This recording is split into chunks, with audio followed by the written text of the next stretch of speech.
రాత్రికాల సమయంలో ఒక 3 లేఖన భాగాలు మీకు చూపించి నా షార్ట్ మెసేజ్ను ముగించాలి అని ఆశపడుతున్నాను. దానియేలు గ్రంథము 1వ అధ్యాయము 8వ వచనం అందరం చదువుకుందాం. చూడండి, దానియేలు గ్రంథము 1వ అధ్యాయము 8వ వచనం. రాజు భుజించు భోజనమును పానము చేయి ద్రాక్షరసమును పుచ్చుకొని తన్ను అపవిత్ర పరచుకొనకూడదని దానియేలు ఉద్దేశించి తాను అపవిత్రుడు కాకుండానట్లు వాటిని పుచ్చుకొనకుండా సెలవిమ్మని నపుంసకుల అధిపతిని వేడుకొనగా, దానియేలు అతని స్నేహితులు బబులోను అనే దేశానికి బానిసలుగా కొనిపోబడ్డారు. ఆ సమయంలో రాజు దగ్గర ట్రైన్ అవుతున్నారు కాబట్టి, రాజు యొక్క అంతఃపురంలో రాజుని సర్వ్ చేయడానికి వారు సిద్ధపరచబడుతున్నారు కాబట్టి they were served the best food. ఈ రోజుల్లో ఫుడ్ వీడియోస్ మనం చాలా చూస్తున్నాం కదండి. ఫుడ్ వీడియోస్ చూస్తేనే ఆకలేసేస్తుంది. ఫుడ్ వీడియోస్ చూసి తిండిపోతులు అయిన వాళ్ళు కూడా చాలామంది ఉన్నారు. ఫుడ్ వీడియోస్ చూసి జొమాటోలో స్విగ్గీలో ఆర్డర్ చేసేసుకునే వాళ్ళు చాలామంది ఉన్నారు. కొన్నిసార్లు ఫుడ్ అనేది మనిషిని ఎంత టెంప్ట్ చేస్తుందో. లాస్ట్ 1.5 వీక్ బ్యాక్ నేను దుబాయ్ ప్రాంతంలో దేవుని వాక్యాన్ని అందించడానికి, క్రైస్ట్ వర్షిప్ సెంటర్ దుబాయ్లో దేవుని వాక్యం అందించడానికి వెళ్ళినప్పుడు కొన్ని స్ట్రీట్స్లో నడుస్తూ ఉంటే ఎట్టు చూసినా ఫుడ్డేనండి. ఎట్టు చూసినా ఫుడ్డే, మోర్ ఫుడ్ కదండి, మోర్ ఫ్లేవర్స్. అది ఎలా ఉంటుందంటే ఇది తినకపోతే బ్రతుకు వేస్ట్ అనిపించేంత అందంగా ఆహారాన్ని సిద్ధపరిచి కళ్ళ ముందు పెడతా ఉంటారు. అంత మంచి వాసన వస్తూ ఉంటుంది కదండి. కొన్ని ఆహార పదార్థాలు స్మెల్ చూస్తూ ఉంటేనే ఎంత టెంప్టింగ్ ఉంటుందో. డైటింగ్ చేద్దామని January 1న తీర్మానం చేసుకున్న వాళ్ళు వారం రోజుల తర్వాతే మొత్తం మర్చిపోయి ముందు కంటే ఎక్కువగా తినేసి ముందు కంటే ఎక్కువ వెయిట్ గెయిన్ అయిపోతూ ఉంటారు. కొన్నిసార్లు నో చెప్పడంలో యూ నీడ్ సెల్ఫ్ కంట్రోల్.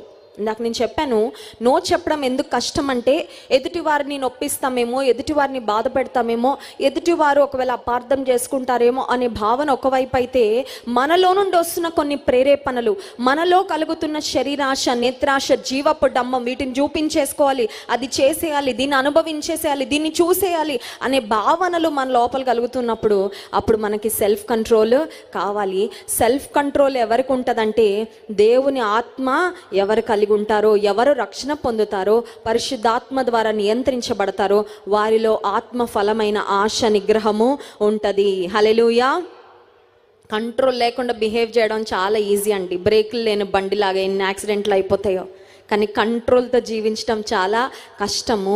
కానీ దేవుడు ఖచ్చితంగా సహాయం చేస్తాడు ఆశ, నిగ్రహాన్ని కలిగి ఉండడానికి. ఇప్పుడు దానియేలు అతని స్నేహితులు అనుకున్నారు, రాజు భుజించే భోజనము దేవతలకు అర్పించిన భోజనం కనుక ఇది మన దేవునికి ఇష్టం లేదు, ఆ భోజనం భుజించడం మంచిది కాదని వారు వెళ్ళి నపుంసకుల అధిపతితో మాట్లాడారు.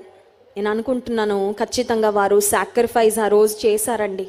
అందరూ మంచి ఆహారం తింటూ ఉంటే, అందరు ఇలా జాయింట్లు ఇలా తీస్తూ ఉంటే కదండి, అందరి ప్లేట్లలో నుండి రకరకాల కలర్ఫుల్ ఫుడ్స్ కనబడతా ఉంటే, ఆకుకూరల భోజనం తినాలంటే వీరికి కొంచెం కష్టంగానే ఉండుంటుంది.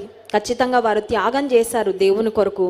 కానీ దేవుని నియమాలను ధిక్కరించకూడదని దేవుని కొరకు వారు తీసుకున్న బలమైన నిర్ణయము, వారు పరీక్షించబడిన సమయం వచ్చినప్పుడు మిగతా వారందరికంటే 10 అంతలు శ్రేష్టమైన జ్ఞానము కలిగిన వారిగా దేవుడు వారిని ఆశీర్వదించి, మిగతా అన్ని రకాల ఫుడ్స్ తిన్న వారికంటే వీరి ముఖాలు ఇంకా కళగా, ఇంకా అందంగా, చక్కగా కనబడ్డాయి అంటండి. హల్లెలూయా. మనుష్యుడు రొట్టె వలన మాత్రము కాదు, కానీ దేవుని నోట నుండి వచ్చు ప్రతి మాట వలన జీవించిన. దానియేలు అతని స్నేహితులు వారి ఎదుట తినకూడని ఆహార పదార్థాలు కనిపిస్తున్నప్పుడు దేవుని కొరకు, దేవుని నియమాలను గౌరవించి సన్మానించి నో చెప్పారు. 2వ అంశం దగ్గరకు వస్తున్నాను. ఆదికాండము 39వ అధ్యాయము 9వ వచనం చూడండి. ఆదికాండము 39వ అధ్యాయము 9వ వచనం మనందరికీ తెలిసిన వాక్య భాగమే. యోసేపు, యాకోబు కుమారుడైన యోసేపు అన్నల యొక్క అసూయ చేత ఐగుప్తు దేశానికి అమ్మబడి వెళ్ళిన ఆ సందర్భంలో పొతీఫరు అనే వ్యక్తి యొక్క ఇంటిలో పనిచేస్తూ ఉండగా పొతీఫర్ యొక్క భార్య యోసేపును శోధించినట్లుగా, యోసేపును పాపంలో పడవేయాలని ప్రేరేపించినట్లుగా మనం గమనిస్తుంటే, అప్పుడు యోసేపు చెప్పిన మాట చూడండి. ఆదికాండం 39వ అధ్యాయం 9వ వచనం. నీవు అతని భార్యవైనందున నిన్ను తప్ప మరి దేనిని నాకు అప్పగింపక ఉండలేదు, కాబట్టి నేనెట్లు ఇంత ఘోరమైన దుష్కార్యము చేసి దేవునికి విరోధముగా పాపము కట్టుకొందునని తన యజమానుని భార్యతో అనేను. సీసీ కెమెరాలు ఉన్నాయా? యోసేపు పొతీఫర్ ఇంట్లో పనిచేస్తున్నప్పుడు లేవు. దేవుని కళ్ళు మాత్రం సీసీ కెమెరాలుగా ఉన్నాయి. ఈ రోజుల్లో చూడండి, సీసీ కెమెరాలు ఉన్న దగ్గర మనుషులు తప్పుడు పనులు చేయట్లేదు, కానీ కొంతమంది సీసీ కెమెరాలు మూసేసి ఏదైనా క్రైమ్ చేయాలంటే, ఏదైనా భయంకరమైన కార్యాలు చేయాలంటే ఎక్కడ సీసీ కెమెరాలు లేవో అక్కడికి వెళ్ళి చేసేస్తూ ఉన్నారు చాలా తెలివిగా. యోసేపు ఒకటి గుర్తించాడు, అదేంటంటే ఈ దూరదేశంలో నా తల్లిదండ్రులు నాతో లేకపోయినా, నా తోబుట్టువులు లేకపోయినా, నేను ఎరిగిన వారెవరు లేకపోయినా దేవుని కన్నులు నన్ను చూస్తున్నాయి. నేను యథార్థంగా జీవించాలి, పాపాన్ని అసహించుకుంటాను, పాపాన్ని ప్రేమించను అనే ఒక తీర్మానం తీసుకొని, పొతీఫర్ భార్య అయితే ఏంటి, లేకపోతే ఇంకొకరి భార్య అయితే ఏంటి, నాకు అవసరము లేదు. I will not commit sin against God. దేవునికి విరోధంగా నేను పాపం చెయ్యను అని తీర్మానం తీసుకున్నాడు. ప్రియమైన దేవుని బిడ్డ, దేవునికి విరోధంగా పాపం చెయ్యను అనే ఒక తీర్మానం నువ్వు తీసుకుంటే, నిన్ను అపవాది ఎంత శోధించాలని ప్రయత్నం చేసినా నువ్వు ఇంత కూడా శోధనలో పడవు. హల్లెలూయా.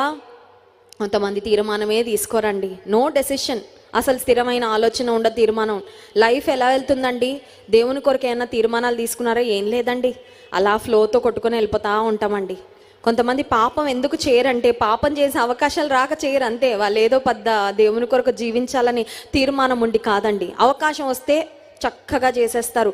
అవకాశం వస్తే పాపలు మునిగి తేలిపోవడానికి చాలామంది సిద్ధంగా ఉన్నారు. మనకు తెలుసు, ప్రస్తుత ప్రపంచంలో పాపం చేయడానికి ఎంత విరివిగా అవకాశాలు ఉన్నాయి. ప్లెంటీ ఆఫ్ ఆపర్చునిటీస్ కదండి, ఎన్నో విస్తారమైన అవకాశాలు. చిన్న సెల్ ఫోన్ ఉంటే చాలు, చిన్న సెల్ ఫోన్ ఉంటే చాలు భయంకరమైన పాపంలో మునిగి తేలడానికి ఎన్నో అవకాశాలు ఒక్క చిన్న సెల్ ఫోన్ కల్పిస్తూ ఉంటే, యోసేపుకు ఆ రోజు సోషల్ మీడియా లేదు, యోసేపుకు ఆ రోజు సీసీ కెమెరాలు లేవు, కానీ యోసేపు తన హృదయంలో తీర్మానం చేసుకున్నాడు, నేను ఎట్లు దేవునికి విరోధంగా పాపము చేస్తాను. ఈ రాత్రికాల సమయంలో ఇంకొక మాట మీకు చూపించి ముగిస్తాను. సామెతల గ్రంథం 1వ అధ్యాయము 10వ వచనంలో జ్ఞాని అయిన సొలొమోను ఒక అమూల్యమైన మాటను సెలవిస్తున్నాడు. అది మనందరం కూడా జ్ఞాపకం ఉంచుకోవాలి. చూడండి, సామెతల గ్రంథము 1వ అధ్యాయము 10వ వచనం. నా కుమారుడా, పాపులు నిన్ను ప్రేరేపింపగా ఒప్పకుము. అంటే అర్థం ఏంటండి? అపవాది కొంతమంది వ్యక్తుల ద్వారా నిన్ను ప్రేరేపిస్తాడు. అపవాది డైరెక్ట్గా మన దగ్గరికి రాడు. అపవాది కొంతమంది వ్యక్తులను వాడుకుంటాడు. కొన్నిసార్లు మన లోపలే మనకు ఒక ప్రేరేపణ వచ్చేస్తూ ఉంటుంది దేవునికి విరోధంగా పాపం చేయాలని. సో పాపులు ప్రేరేపించినప్పుడు, మన శరీరం ప్రేరేపిస్తూ ఉన్నప్పుడు మనము ఒప్పుకోకూడదు. ఈ 3 దినాల కూడికలు దేవుడు ఎందుకు ఏర్పాటు చేయించాడంటే, ఇంకా సంవత్సర ప్రారంభంలోనే ఉన్నాం కదండి, జస్ట్ 2nd మంత్లోకి మనం ఎంటర్ అయ్యాము. ఈ సంవత్సరం అంతటిలో దేవా నీ కొరకు నిలబడతాను, నీ కొరకు నిలబెట్టు అని ఒక హృదయంలో తీర్మానం, ముందు నిలబడతాను అని ఒక తీర్మానం తీసుకోవాలండి. నిలబడతాననే తీర్మానమే లేకపోతే ఇంపాసిబుల్. మనిషిగా, మానవులముగా మనం తీసుకోవాల్సిన తీర్మానం మనం దేవుని కొరకు తీసుకోవాలి. మనము తీసుకున్న తీర్మానాలను దేవుడు స్థిరపరిచి అవును ఆమెన్ అంటాడు. హల్లెలూయా. మనకే ఏ తీర్మానం లేకపోతే దేవుడు అంటాడు నేనేమీ చేయలేను. కొంతమంది ఇలాంటి మీటింగ్లకు వచ్చి ఏదో ఒకటి ఇచ్చే ప్రభు అంటారు. ఏమి ఇవ్వాలి నీకు? నీకేం కావాలో నీకు తెలుసా? నువ్వు దేవుడిని ఏం అడుగుతున్నావా? Are you specific? ఆత్మీయ జీవితంలో కూడా దేవా నీ కొరకు నిలబెట్టయ్యా, నీ కొరకు నిలబడతాను ప్రభా, నీ కొరకు నిలబడతాను నేను ఒక మాటను దేవునికి ఇవ్వగలిగితే, ఈ లోకంలో నువ్వు దేనికి నో చెప్పాలో నో చెప్పడానికి కూడా శక్తిని నీకు దేవుడు ఇస్తాడు, సామర్థ్యం ఇస్తాడు. కొన్నిసార్లు నో చెప్పినప్పుడు నిందలు వస్తాయి, అవమానాలు వస్తాయి. కొన్నిసార్లు కొంతమంది మనల్ని చిత్కరించుకుంటారు, కొంతమంది మనకు అయిన వారు కాని వారు అయిపోతారు. ఏం పర్వాలేదు, ప్రభు కొరకు నిలబడినప్పుడు when we learn to say no, when we learn to say yes to God and no to the world, దేవునికి అవును ప్రభు అన్నిటిలో నేను సిద్ధమే. దేవుడు ఏ పని చెప్పినా సిద్ధం అని చెప్పాలి. కానీ మనకంతా రివర్స్ కదండి. దేవుడికి కొంతమంది నో నో నో నో అంటుంటారు, లోకానికి ఎస్ ఎస్ ఎస్ ఎస్ అని సాతాను వెనకాల పరిగెడతా ఉంటారండి. నాశనానికి ఆ పరిస్థితి దారితీస్తుంది. కానీ దేవునికి ఎస్ చెప్పి లోకానికి నో చెప్పగలిగితే మన ఆధ్యాత్మిక జీవితాలు ఎంతో స్థిరంగా బలంగా ఉంటాయి. దైవజనులు జాన్ వెస్లీ గారు శక్తివంతమైన వర్తమానాన్ని అందిస్తారు. This is just a preparation. కానీ కొద్ది మాటలు ఖచ్చితంగా జ్ఞాపకం ఉంచుకోండి. ఒక బలమైన తీర్మానంతో ఈ రాత్రికాల సమయంలో మీరు వెళ్ళగలిగితే, ఈ మీటింగ్స్ అంత ఫ్రీగా మనకి ఏం రాలేదండి. నిన్న దైవజనులు యేసుపాదం గారు ఒక మాట చెప్పారు, రక్షణ ఉచితమే, దేవుడు కూడా ఉచితంగా మన కొరకు మనం ఏం వెల చెల్లించలేదు, కానీ ఆయన ఇష్టపూర్వకంగా ఉచితంగా తన రక్తాన్ని మన కొరకు ఖర్చాడు. కరెంటు ఫ్రీ కాదు, మనం కూర్చున్న కుర్చీలు ఫ్రీ కాదు, ఈ స్టేజ్ ఫ్రీ కాదు, ఈ లైటింగ్ ఫ్రీ కాదు, ఇక్కడ ఉన్న ఏవి కూడా మనకి ఫ్రీగా, ఈ గ్రౌండ్ కూడా మనకి ఫ్రీగా రాలేదు. దీనికి కూడా ఎంతో వెల మనం చెల్లిస్తున్నాం.